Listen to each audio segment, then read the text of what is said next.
मेरी खास बात क्या थी पता है? अरविंद अरोड़ा यानी कि मेरी खास बात, आपके एटू सर की खास बात ही यही थी कि मैंने अपने आप को कभी बांधा नहीं कि मैं सिर्फ यही काम कर सकता हूं। क्यों? मैं कुछ भी कर सकता हूं दुनिया में।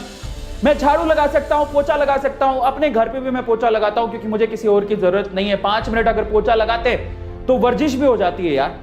एक्सरसाइज करने बाहर नहीं निकल सकते, चलो पोछा ही लगा लेते हैं, क्या बुरा है यार, काम छोटा बड़ा थोड़ी होता है। मैंने अपने आप को कभी रिस्ट्रिक्ट नहीं किया, मैं छोटे से लेके बड़े से बड़ा काम कर सकता हूं। आज YouTube पे मुझे ऑलमोस्ट सारी चीजें आती हैं। मैं अगर मेरे पास मेरा कोई एम्प्लॉय बीमार हो जाए तो वो काम मैं खुद भी कर सकता हूं। मुझे थंबनेल बनानी आती है, मुझे वीडियो एडिट करनी आती है, मुझे लाइव स्ट्रीम करनी आती है, मुझे पीपीटी बनानी आती है। पता है आज सबसे बड़ी प्रॉब्लम क्या है? आज लोगों की सबसे बड़ी प्रॉब्लम है, वो ये कहते हैं कि मुझे तो साहब यही काम आता है, इसके अलावा कुछ नहीं आता। मैंने यानी कि आपके एटू सर ने, मैंने हमेशा ये सोचा कि स्किल होती है साहब, सीखो, जिंदगी में कभी काम आएगी।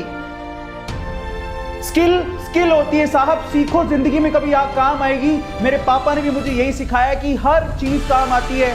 मैं आपको बता देता हूं कि मैं एक बनिया परिवार में, अरोड़ा हूं मैं, बनिया परिवार में पैदा हुआ और वो हमें रग रग में सिखाया जाता है, हमें खून में सिखाया जाता है कि किस तरह से पैसा कमाना है और स्किल का मतलब क्या होता है। इसलिए मैंने अपने आप को सीखने से कभी रोका ही नहीं। मुझे छोटे से काम से लेके बड़े से बड़ा काम आता है और अगर आज मैं कहीं फंस जाऊं ना तो मुझे पता है उस सिचुएशन से कैसे निकलना है।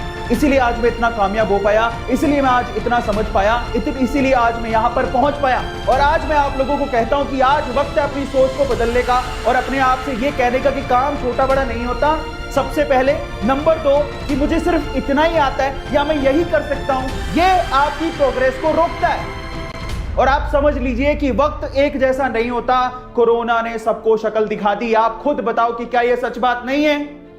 कोरोना ने सबको शक्ल दिखा दी, क्या यह सच बात नहीं है? आपके सामने बहुत सारे लोगों की जॉब्स गई होंगी। इनफैक्ट आपने भी इस चीज को फील किया होगा कि हाँ यार, कोरोना की वजह से मेरी जॉब चली गई। अगर मैं थोड़ा समझदार होता या मैंने अपने अंदर एक स्किल पैदा कर ली होती, शायद मैं आज घर पे बैठ के कमा रहा होता।